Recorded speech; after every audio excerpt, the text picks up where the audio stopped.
Ela está sendo considerada a nossa dama do crime. De 1990 para cá, já publicou 5 livros de mistério. E o sexto está aí, vindo a caminho. Agora, olha só que interessante. A protagonista dessa nova obra é uma escritora de romances policiais. Kátia Rebelo aqui com a gente. Boa noite, tudo bem, Kátia? Boa noite, tudo ótimo. 5 livros já editados, já publicados, todos romances de mistério, livros de mistério. Exatamente. Por que esse gosto, assim, pelo mistério? Bom, é alguma coisa...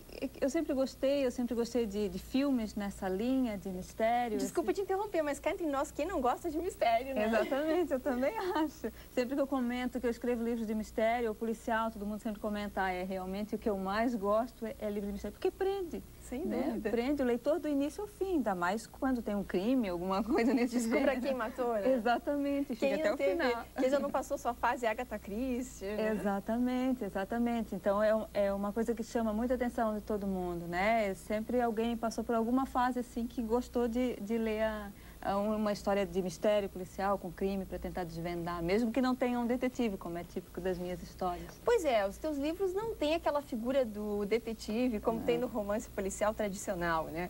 Por isso que é uma coisa bem legal, bem peculiar mesmo. Como é que é, então? Eu acho que é uma característica realmente da maneira como eu gosto de criar as histórias. Eu gosto de colocar... É como se fosse uma pessoa normal. Qualquer pessoa pode se colocar no lugar da protagonista, sabe? É alguma coisa que pode acontecer com qualquer pessoa, né? Uma adolescente, ou é uma profissional, ou ela se vê, de repente, com a prova de um crime, ou ela se vê envolvida em alguma coisa que ela nem suspeitava. Então, não é um detetive profissional, alguma coisa tão distante da gente que nunca vai acontecer no nosso dia a dia, né? Interessante. O teu livro de estreia veio entre 1989 e 1990. Exatamente. Foi o Prêmio Virgílio Várzea de Literatura, Posso né? mostrar aqui? Pode mostrar. Esse é A Casa da Foi Praia. A Casa da Praia. Exatamente. Esse teu primeiro livro, ele surgiu como? Você descobriu, de repente, porque a tua profissão é bibliotecária. Sim. E como é que começou, então, essa aventura de escrever? Na verdade, eu comecei escrevendo poesia. Eu comecei escrevendo poesia e até publiquei um livro no Varal Literário, lá na editora da Universidade Federal, quando eu estudava lá. E depois eu li alguns livros de mistério e achei assim, bom, eu gostaria realmente de escrever uma história assim. Então, como eu não achei um filme ou um livro que tivesse exatamente a história que eu gostaria de ler, eu resolvi escrever. Ah, que legal! Não é assim fácil, Quem né? dera, né? Todo mundo tem essa criatividade de criar seus livros e seus filmes, seria maravilhoso. Exatamente, aí eu me inscrevi, na época surgiu esse concurso da Fundação Catarinense Cultura, Prêmio Virgílio Várzea, né, de romance. Eu me inscrevi por sorte, tirei o primeiro lugar, foi meu primeiro romance e eu consegui publicar. E já sim um sucesso. É muita sorte, realmente não acontece com todo escritor, né? E aí não parou mais, veio outro e mais outro, mais outro. Aí eu depois de um tempo eu continuei pensando em alguma história e aí surgiu esse Homicídio em Dó Maior. Homicídio em Dó Maior. A gente passou pelo Caso da Praia sem contar, né, o enredo, a história da Casa da Praia. Exatamente. Mas a gente aproveita então agora para voltar à Casa da Praia e também já falar aqui do Homicídio em Dó Maior. E esse Casa da Praia? Já que entra aí a Casa da Praia, é o local de algum crime? Na história é uma família, a protagonista é a Melissa, é uma adolescente que conta a história e eles recém adquiriram uma casa na praia e ela descobre a faca e descobre que aconteceu algum crime naquela casa, sabe? O irmão Daniel ajuda a desvendar o crime. Então é uma história mais com adolescentes, né? Mas existe um incesto ali na história, além do crime. Um incesto, um outro crime. Oh, boa, já deu vontade de ler. Mistério em cima de mistério. E o Homicídio em Dó Maior, o que ele trata? Aí eu comecei realmente a chegar para o lado do teatro, né, da música clássica, realmente o que eu me identifico, né? Passado num festival de música clássica, um pianista é assassinado e no autógrafo ele passa a pista do crime para a moça que vai pegar um autógrafo dele depois do concerto. Ah, que interessante. Quer dizer, ele já tinha uma ideia, ele já tinha uma premonição de que iria de que haver algo alguma ia acontecer coisa com ele, exatamente.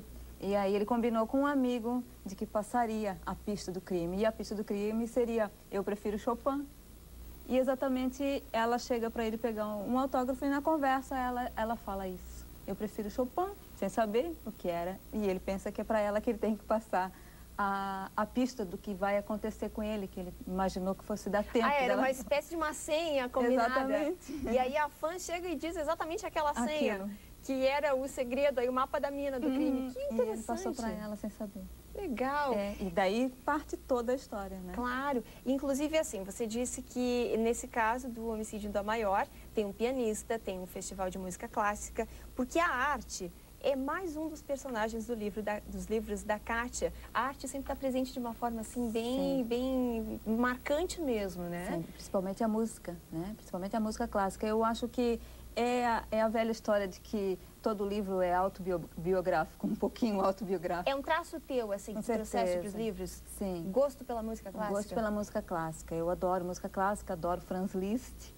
E aí a influência toda nas histórias. Só o que eu pensei, eu prefiro Chopin. Então eu não vou passar prova de nenhum crime. Eu não vou passar nenhum autógrafo com pista, não. Legal, vamos lá, mais um. Vamos. Ela não parou mais, gente. Depois do primeiro, veio o segundo homicídio da Maior. E aí veio, então, Coincidência. Fala um pouquinho também desse pela pra Papa nós. Livro. Esse é uma professora de inglês, mas também o crime acontece dentro do teatro. Ela vê um casal discutindo no banheiro do teatro e muita gente imaginou o banheiro do TAC, sabe, do Teatro Álvaro de Carvalho, né? É mesmo? É. Mas os teus livros, eles costumam ser ambientados em Florianópolis? Os dois primeiros não, eu simplesmente não citava, deixava assim, sabe, para a imaginação No ar. Do leitor. Aí depois, a partir de Coincidência, eu comecei a usar a Ponte Hercílio Luz, mas como cenário, sabe? Só como cenário, né? Podia ser passado em qualquer lugar. E eu achei que Florianópolis seria interessante até para as pessoas se identificarem, né? Passando pela Felipe Schmidt, leem ali Felipe Schmidt. Eu acho que é interessante ver isso no livro, tão próximo, né? O cenário.